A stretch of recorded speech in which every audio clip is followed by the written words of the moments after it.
नमस्कार दोस्तों, कैसे हैं आप सब लोग। आज मैं आपके लिए एक ऐसी बुक का रिव्यू लेकर आया हूँ जो थोड़े दिनों से काफ़ी चर्चा में थी और पिछले 5-6 महीने से मैंने भी कोई बुक पढ़ी नहीं थी। तो मेरे को भी ऐसा लग रहा था कि मैं एक ऐसी बुक पढूँ जो ऐसे पढ़ के मुझे लगे कि हाँ यार, ऐसे ज़िंदगी में कोई सीख मिली है, कोई नई ऊर्जा का संचार हुआ है। तो इन सब के बीच में पिछले 1-2 महीने से इस कश्मकश में था कि मैं अच्छी पुस्तक का चुनाव कैसे करूं। ढूंढता गया चीज़ें, एक दूसरे कई लोगों से जो पुस्तक प्रेमी हैं उनसे भी 1-2 बार बातचीत हुई, लेकिन उनका भी मतलब सवाल जवाब यही था कि भाई तू बता दे हमें। तो भाई कैसे बता दे। तो थोड़े दिनों से एक पुस्तक चर्चा में बनी हुई थी, एक नोवेल जिसका नाम है आहिल। आहिल का काफ़ी चर्चा में था। मैंने सोचा कि चलो एक बार पढ़ के ही देख लेते हैं कैसा है। जब आहिल, मैं बहुत एक्साइटेड था इस बार। मैं एक्साइटेड आहिल को पढ़ने के लिए नहीं था, लेकिन बहुत दिनों से पुस्तक नहीं पढ़ी थी, इसलिए मेरे को ऐसे लगा कि मेरे को ये किताब पढ़नी चाहिए। अभी काफ़ी टाइम हो गया, 3-4 महीने हो गए हैं, तो मैं इसलिए एक्साइटेड था। लेकिन जब आहिल को पढ़ा, पहले तो इसके ऊपर जो शीर्षक लिखा था आहिल, मेरे को ऐसे लग रहा था कि यार एक आदमी का नाम आहिल, इसमें एक करेक्टर है, करेक्टर का नाम किताब का नाम रख दिया है। क्या अजीबोगरीब कहानी है, मेरे समझ में नहीं आई। लेकिन जब अंदर घुसे तो ऐसे लगा कि हाँ यार, इसका शीर्षक आहिल के अलावा कुछ और हो नहीं सकता। और मैं एक और इम्पोर्टेंट बात आपको बताता हूँ कि इसके अंदर एक बेहतरीन कहानी ही नहीं है, ठीक है। इसके अंदर आपको इतने गजब गजब के कोटेशन मिलेंगे, इतने शानदार, जिनको पढ़ के लगेगा कि हाँ यार, ये चीज़ हमने ज़िंदगी में ऑब्जर्व तो की थी, लेकिन पहली बार कागज़ और कलम के माध्यम से कहीं उकेरा है तो इस बंदे ने उकेरा है। तो सबसे पहले मैं आपको इस बंदे का परिचय देता हूँ। ये जो बंदा है, इस बंदे का नाम है राहगीर। ये राहगीर है, वो राजस्थान के सीकर ज़िले में एक छोटा सा कस्बा है खंडेला का रहने वाला है। राहगीर का असली नाम है सुनील कुमार गुर्जर। ये राहगीर एक घुमक्कड़ कलाकार है जो जगह जगह के घूम घूम पे कहानियाँ, कविताएं और अपनी शायरियाँ सुनाता है, और अलग ही अंदाज का एक व्यक्तित्व है। तो पिछले दिनों जश्न रेख्ता पर हुए प्रोग्रामों में मैंने राहगीर को देखा, तो मेरे को ऐसे लगा कि हाँ यार, इस बंदे में थोड़ी अलग एनर्जी तो है। तो उस अलग एनर्जी को देख के मैं थोड़ा प्रभावित हुआ।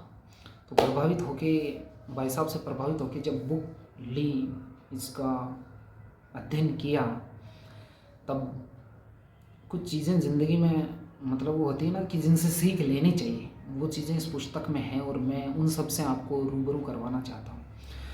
तो इस पुस्तक के सबसे ऊपरी पन्ने पर लिखा हुआ है कि गुजरा कल किसी पागल सांड को छेड़ने में गुजर गया, आने वाला कल उसके आगे भागने में गुजरेगा। हाँ, इस चीज़ को इस पुस्तक के हर पेज पे एकदम वो क्या किया जाता है कि जीवंत किया जाता है। हर पेज पे ऐसा लगा है कि हाँ यार, गुजरा कल किसी पागल सांड को छेड़ने में गुजर गया, और यही हम लोगों के साथ हकीकत में होता है। सबसे पहले मैं इसकी थोड़ी सी आपको 2 मिनट का वो जस्ट ए ब्रीफ बता देता हूँ कि क्या है। कि ये आहिल नाम का एक लड़का है, और इसके फादर का नाम है सरीम। शरीम आहिल को बहुत लाड प्यार करता है, बहुत कहानियाँ सुनाता है। आहिल भी अपनी ज़िंदगी से बहुत खुश होता है। लेकिन होता क्या है, थोड़े दिनों बाद इनके गांव में एक मौलवी आता है, और मौलवी आके गांव वालों को कुछ जीने के ढंग सिखाता है। खारौली में सब लोग आराम से रह रहे थे, लेकिन खारौली में जिस दिन मौलवी आया, मौलवी ने बताया कि ऐसे रहो, ये करो, इससे तुम्हें जन्नत मिलेगी, इससे तुम्हें जहन्नुम मिलेगा। लेकिन एक बात, जिसने एक छोटी सी मौलवी की हिदायत ने आहिल की ज़िंदगी तबाह कर दी, और वो हिदायत ये थी कि जो लोग बाएं हाथ से काम करते हैं, बाएं हाथ से कोई चीज़ देते हैं, बाएं हाथ से लिखते हैं, बाएं हाथ से खाना खाते हैं, वो काफिर लोग होते हैं, उनको जन्नत नहीं जहन्नुम नसीब होती है।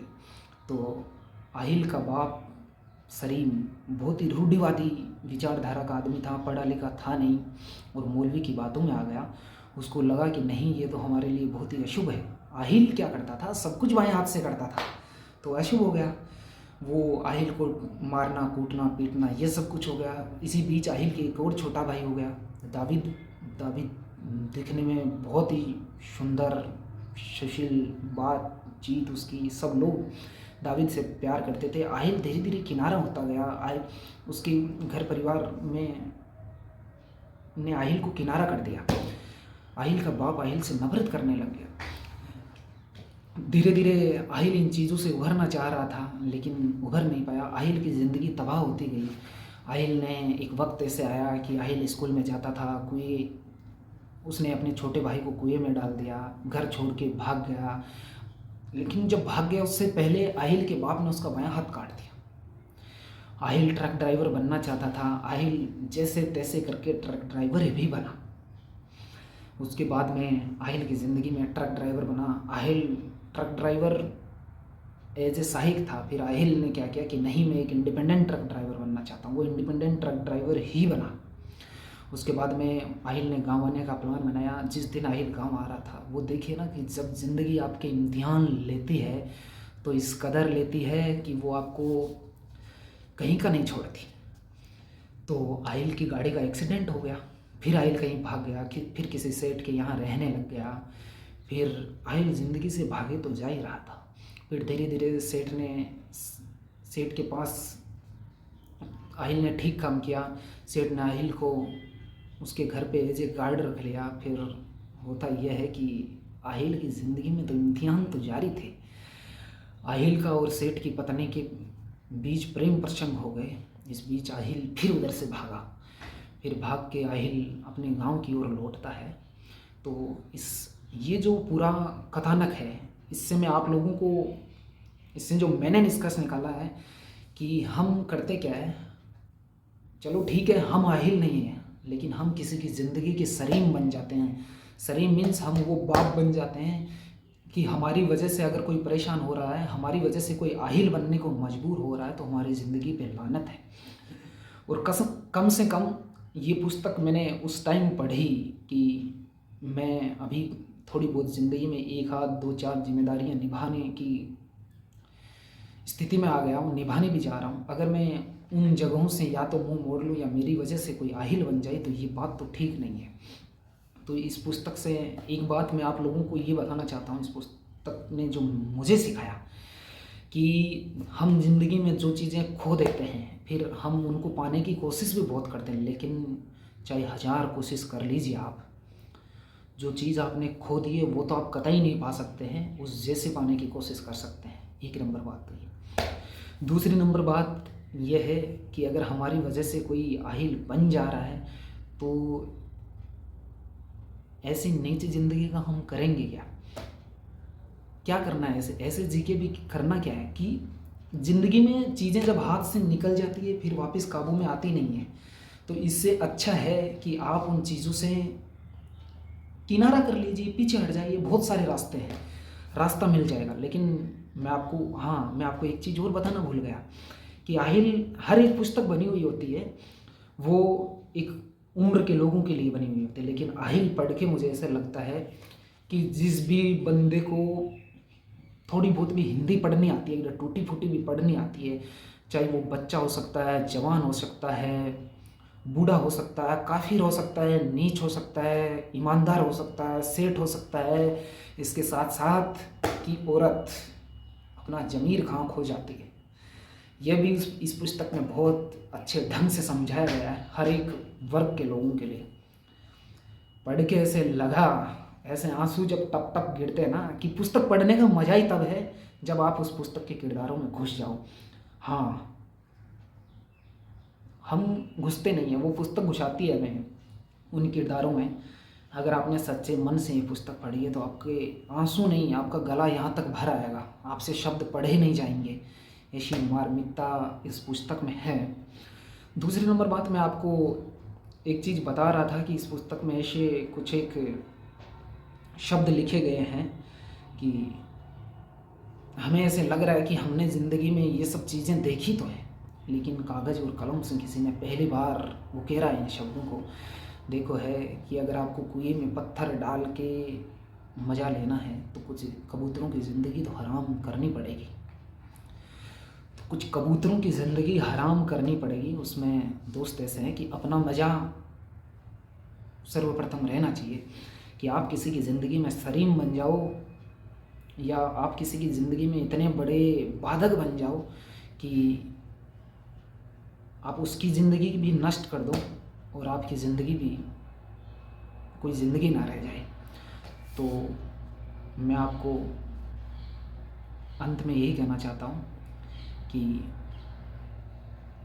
ज़िंदगी में एक बात का हमेशा ध्यान रखना कि आपकी वजह से किसी की ज़िंदगी तबाह नहीं होनी चाहिए। नंबर 1 बात तो ये। अगर आपको लगता है कि आपकी वजह से किसी की ज़िंदगी तबाह होती है तो उन चीज़ों से आप पीछे हट जाइए। ना कि किसी भी मोड़ पे आप किसी को भी ना कह दीजिए, कोई बात नहीं है। लेकिन अगर आप 8-10 साल किसी चीज़ के पीछे ऐसे भाग रहे हो, चीज़ों को आप समेटने की कोशिश कर रहे हो, बहुत बार होता क्या है, चीज़ें काबू में आती नहीं है। जो आहिल में बताया गया है, ये हर बार जो आहिल का फादर है हर बार चीज़ों को अपने ढंग से काबू में करने की कोशिश करता है, लेकिन होती नहीं है। देखिए, आहिल में एक बहुत मस्त बात लिखी हुई है, जो मैं बोल रहा था ना कि ऐसे कुछ शब्द लिखे हुए हैं कि ये तो सच है कि कोई भी अपनी खोई हुई चीज़ वापस नहीं पाता है, और कम से कम उस हालत में तो कतई नहीं। तो खोने से पहले थोड़ा सोच विचार कीजिए। दूसरा ये है कि अगर अच्छा मार्गदर्शक मिल जाए तो मंजिल पर पहुंचना कितना आसान हो जाता है। तो आप किसी अपने चाहने वाले के या परिचित अपरिचित किसी कोई भी हो, आप अच्छे मार्गदर्शक बनिए। कम से कम आपके बारे में 5 लोग 2 लोग भी चर्चा करें तो 2 में से 1 भी आपके बारे में कोई चर्चा नहीं कर रहा, कोई दिक्कत नहीं है, लेकिन चर्चा करें तो आपकी चर्चा अच्छे मार्गदर्शकों में होनी चाहिए। नहीं, अच्छे मार्गदर्शकों में तभी होगी दोस्त जब आपने अच्छे काम किए। देखो, एक और बहुत मस्त बात लिखी हुई, खुद ही अपनी मंजिल ढूंढ लो भाई, किसी को आगे समझकर उसके पीछे न हो जाओ। हो सकता है वो खुद भी भटका हुआ हो सकता है ना। तो भटके हुए उनकी किसी के पीछे चलने की ज़रूरत नहीं है, और ज़िंदगी इतनी मुश्किल भी नहीं है कि जिसको जिया ना जा सके। बस थोड़ी चीज़ों को नज़रअंदाज कीजिए और कंट्रोल करना छोड़ दीजिए। कंट्रोल होती नहीं है ज़िंदगी में, कुछ भी कंट्रोल होता नहीं है। मैंने चीज़ों को बहुत करीब से देखा है, जिया है, तो मैं आपको बता रहा हूँ कि कंट्रोल होने जैसा ज़िंदगी में कुछ नहीं है। एक साधु बोलता है, when you control everything you enjoy nothing. आप कुछ एंजॉय नहीं कर पाते हो तो बस जस्ट लंबी लंबी सांसें लीजिए, खुश रहिए। और आपसे यही अनुरोध है कि आप इस पुस्तक को एक बार, मेरा वीडियो आप देख रहे हैं नहीं देख रहे हैं डजेंट मैटर, लेकिन मैं आपसे एक अनुरोध ये ज़रूर करूँगा कि इस पुस्तक को भाई आप पढ़िए ज़रूर। मैं